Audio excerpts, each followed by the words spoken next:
Hello, my name is Vladimir Smirnov. I work as a system administrator at Booking.com, and well, I'd like to tell you our way, how we manage Graphite, how we made it to scale, and our approach to scaling the system. So, first of all, what are why you usually want to store metrics, and well, how Graphite is related to that? Well, I assume most of you know, but yeah, so I think that most of the cases are, like the biggest cases are some sort of capacity planning when you want to plan your budget for next quarter, or when you want to understand how your service grows, or like what to expect in future, then a lot of historical data might come actually into use. Another big story is troubleshooting and postmortems. So when something goes wrong, where you want to understand what's happened, then the more metrics you have, the easier it will be for you to find the cause of the problem and actually prevent it from happening in the future. Another really big story is to visualize some sort of business data, so the information about how your company is going, how your service is, from the user's perspective is actually doing, and so on and so on. And there are actually a lot more than that. So initially in 2010 we decided to go for the Graphite because at that moment it was actually the best solution we were able to find. And what Graphite can do? So the official Graphite website says that it can kick ass, chew bubble gum, and makes it easy to store and draw your metrics. So basically it's a set of software that provides you a time series storage, simple to use protocol, so text line protocol to send data, and some JSON API to actually query them. It's also modular, so it's flexible, and you can create whatever data flow actually suits your needs. And a few words about our current setup, what we actually have now. We have millions unique metrics, unique points per second in average in our Graphite system. This is like thousands of gigabits per second traffic just in ingestion flow. It's hundreds of storage servers, also hundreds of terabyte disk space used actually, and well, even more free. We have several dozens of front-end servers, hundreds requests per second from people, or from monitoring, or from monitors around the office for the particular dashboards, which actually do thousands requests for individual metrics per second to just display those graphs. And actually it's millions points per second fetched to actually display those kind of things. So the regional open source stack, most probably if you'll try to come up with some more or less high available solution, will look something like this. So you'll have some load balancer for users, you'll have several front ends in different regions or data centers, you will have some front end, some backend servers, which will actually store traffic, store data, and you'll have some ingestion flow with relay that will do load balancing and will copy the data for you, some aggregators, and some metric producers, so it can be servers, it can be hardware, it can be a lot of different things. But there are a lot of problems when you try to scale that. So there are some obvious ones. For example, the relay will be a single point of failure for you. Especially back in 2010, before the Graphite 1.0 release, it was really hard to scale this to handle really a lot of data. Also, this thing does not solve at all the problem of getting your data back in sync if something bad happens. It also got a really bad behavior before 1.0. If something is, so the faster the server will answer, the more chance that user will see its answer. So if you have two servers with the same supposedly to have the same set of data, but one of them failed, You do 2 queries, and with really high probability, you'll have 2 different sets of data. So this is not actually really good, especially for monitoring purposes. And render time increases the more server you add, because it does sequential queries to each of the backend. So we decided to take an approach and to basically start fixing the problems when they came actually into our site. So first of all, we decided to make it more or less redundant and decided to, in terms of writing. And we replaced the relay with our own custom software. We also tried to place it as close as possible to metrics producers. So all our servers have a local relay, and we say to developers, like, okay, if you want to send data to Graphite, here is the local host, here is the port it listens on, here is the Unix socket if you prefer it, and you just send data here, and after that we take care of how it will be delivered.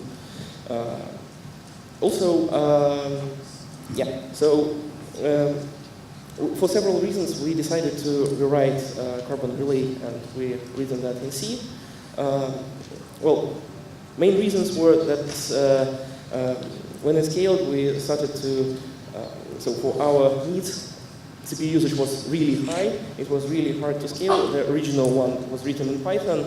It was for us really hard to scale, so we decided to write it in C, multi-threaded, well, more or less properly written, and it was able to route more than 1 million points per second using only 2 CPU cores. And so now the networking was a bottleneck, not the CPU anymore.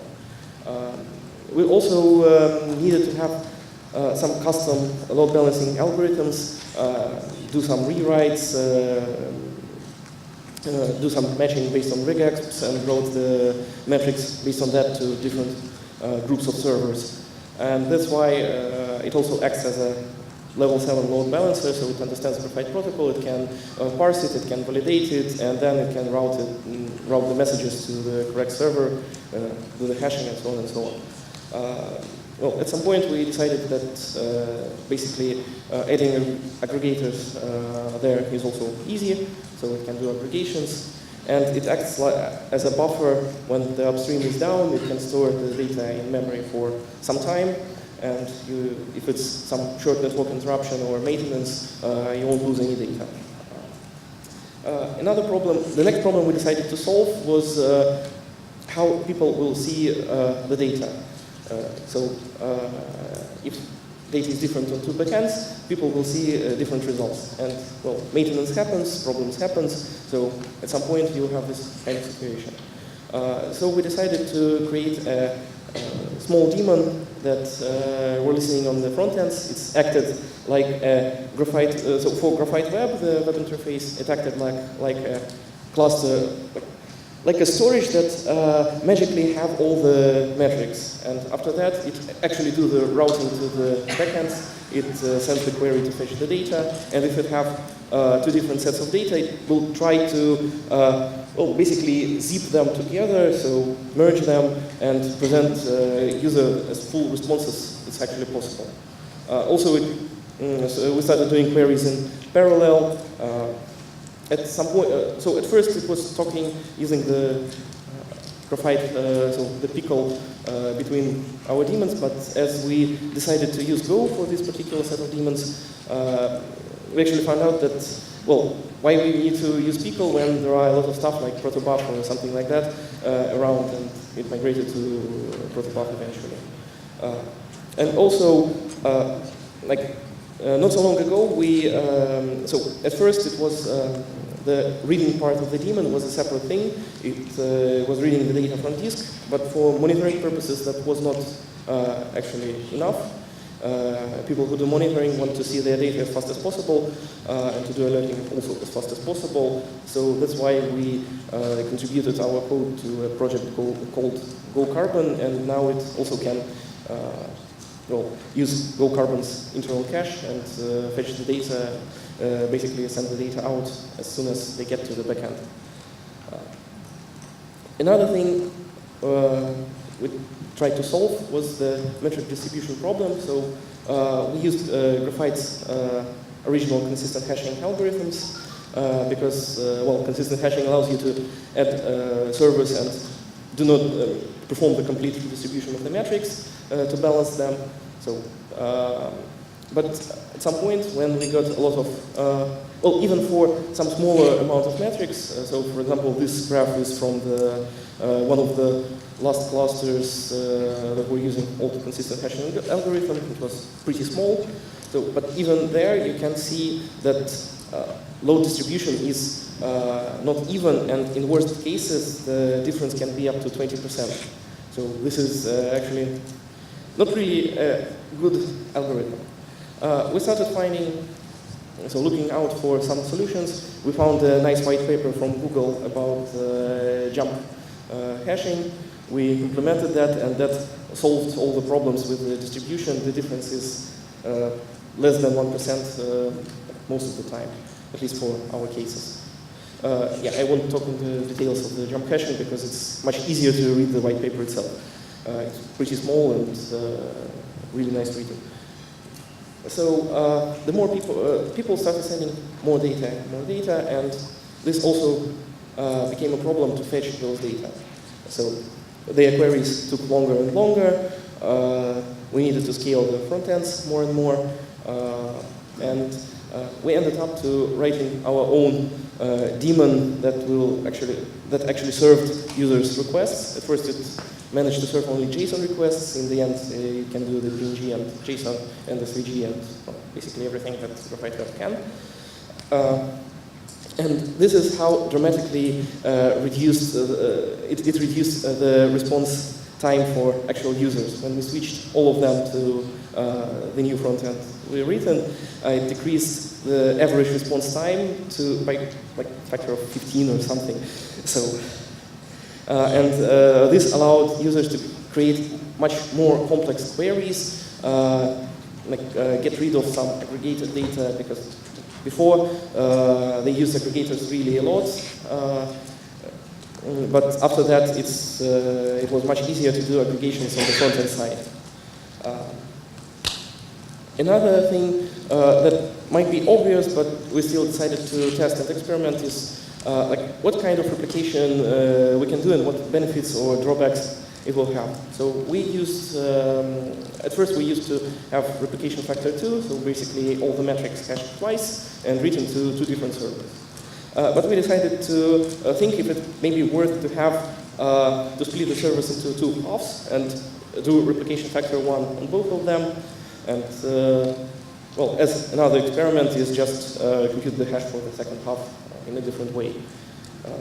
And we decided to do some thought experiment, just written a small program, fed all the set of our metrics and simulated failures, and decided to compute how much data we will lose. Well, obviously the replication factor 1 have the best results here, and replication factor 2 have best results, and replication factor 1 have the most results.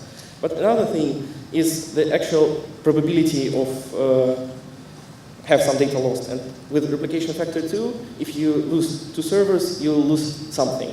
It will always be around at least 3% of metrics won't be available anymore. But with replication factor 1, probability of losing a portion of data is actually much lower. And for, we decided to, so at that point we used not very reliable hardware, so we decided to switch to replication factor 1, actually, because two failed nodes was quite a common case at that moment. So the more time passed, we decided the more was need for some sort of tagging, at least especially for monitoring purposes. So we now have a separate daemon that collects the tags from all our set of servers and actually stores them in memory and allows you to query those data. Well, it has some limitations because we wanted to make it Graphite-compatible, because we do not want to rewrite all our stack at once. So because of that, there is no actually support for AND or not negative matching, only for AND. And there is no history, so you cannot query the data like display me a list of metrics that had this tag 2 days ago. It's only the current state, but for monitoring purpose, it's now more or less enough for our needs. And then we got a lot of other stories of, well, kind of failures and how we tried to scale or instrumenting this stuff. So, for example, this graph is a graph of timeouts from the monitoring. The guys who do the monitoring, actually provides the user the interface, started complaining to us that, okay, you got some timeouts, we got some timeouts from your system, please do something with it. There was a long-standing effort to send logged metrics as one, and we decided that maybe it's actually time to switch everything to send metrics with globs as they are. And this actually decreased our amount of timeouts to almost zero, so only the very strange queries were still timing out, and this helped for monitoring. But after a month, we saw this kind of picture from the, well, basically all the front ends, but it doesn't really matter. So everything was fine, but at some point, the memory usage spiked from 32 gigabytes to almost 128, and sometimes it was even causing OM killer to come and kill everything. And we started trying to understand what happened, what changed, and so on and so on. Because a long time passed since we implemented the previous change. At first, we actually have not even considered that it can cause this kind of problems. So what we decided to do the proper logging. So we made an effort and converted in like one day all our logs to a structured, basically JSON with some kind of, so with messages that looks like this. It's a stripped down message, so there are actually much more fields than that, but on each query it produced at least one of these messages. Because, well, if you have a JSON, it's easy to feed to Elasticsearch or whatever, parse it, and do the queries. Or you even can use a JQ to query from the console or whatever. And with non-structured logs, it's sometimes really hard. And we saw that for this particular case, there is one user that from time to time, when actually this person done some deployment, opens the graph, the dashboard, and this dashboard produces 16,000 requests. I have a refresh time of 1 minute, and the, well, refresh time was 1 minute. The actual render takes 53 seconds. It fetches 1.4 billion points in one row. Then it do this for 4 copies of data because they, like the server tries to merge them together. Each copy consumes 6 gigabytes of RAM just to be stored, and then it filters out to 9 kilobyte JSON. So, well, for this particular thing, we are still planning to do, have some actions planned, but the most valuable things we actually learned from this that first of all you need to do your logs right, so you need to do, you need to log basically, well, you need to have a visibility on what's going on in your system. Also, you need to know how your users use your system, because this query exists for a very, very long time. But before we implemented globbing, it was not affecting front ends that dramatically, because they fetched data in metric by metric. Well, this query times out sometimes, but for user, well, basically they do not care in some cases, and in this particular case, because they use a lot of filtering and they just think that it's okay if the result is actually partial. Also, well, if you have a complex system, you need to educate your users. You need to tell them how the system actually works from some high-level perspective. Because if they don't know the statistics, if they do not know that this query can be actually very heavy, and if your dashboard takes really a long time to load, then maybe something is wrong with the queries. So you need to always think about this and tell the users how to use it. And also, well, of course, you need to have some kind of quotas, so those queries even if people will do some crazy stuff, it won't affect your at least monitoring or some operations. And so, for example, in this case, we split out the front ends for monitoring and for people. So another thing about the instrumentation of stuff and how people use the things is at some point, well, this might be a really common picture if you use a Graphite, because it pre-allocates all the stuff in advance. So and at some point, somebody started to write a lot of data, and your free disk space actually decreases really dramatically and really fast. But the case is, there are two different kinds of situations. One, if people actually need this data, and another, if it's some software bug that produced a lot of broken metrics or whatever. So before that, like the traditional way how to investigate this is you do SSH to one of the backends that's affected, trying to do DU, look at the stuff, trying to remember what was right, what was wrong, and repeat it until you find actually the root cause. But this approach does not really scale. When you have, when this happens, like once a month or even once a quarter, it takes too much time for you to actually investigate this kind of stuff. So we decided to think what we can do to improve this. For indexing purposes, so to create fast indexes, we were already collecting a list of metrics and various parameters of that. For example, we already knew the size, so occupied the disk space, modification time, and so on and so on. So we decided to write a simple thing that can do this kind, represent this data in basically flame graphs by disk space usage. So if you have a flame graph, so normal state, then something changes, and you see like, okay, this thing is decreased or this thing is increased. Especially like we have some plans to actually implement the differential flame graph, so hold the difference between previous states in some kind of color. Well, it makes it easy to spot what metrics or what directories caused the problem. It also allows you, if you store this kind of information, it also might allow you to do some complex stuff and get some statistics like how many data is actually used, how many new metrics you have coming, how old they are in terms of, like, usually you can compare several states in time if you store everything in some kind of database. And well, for this kind of thing, we decided to use a ClickHouse, which is a column-based database from Yandex, because it was really easy to do that.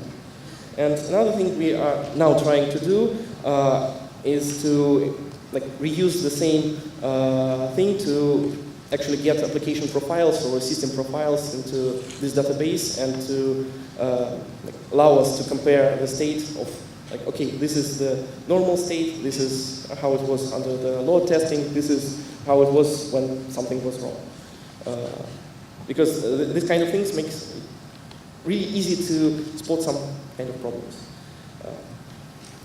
And of course we have a lot of plans on what to do next with our Graphite stack. We basically rewrote everything. And we still want to improve the metadata-based search. We want it to be actually as powerful as the current modern time series databases, but also as fast for reading and writing as Whisper. Well, I assume that it won't be possible, but at least we want to be as close as possible to that. We also want to find replacement for Whisper, because historically we use only SSDs on our backends, and SSDs are still very expensive and very small compared to local disks, so spinning disks. So we want to find something that will consume less than 12 bytes per point. We also want to rethink aggregators, because now it's the only point that does not have any high availability. So aggregator is, in Graphite terms, they need to have the full state to produce actually points. So there is no replication, nothing at this moment. Also for some users, Graphite text protocol is now also a bottleneck. It consumes too much bandwidth to actually send data. Especially we have some people who tends to produce, for new metrics, they tend to send like the data for 5 years, including history, when they came up with some new metrics based on data they have.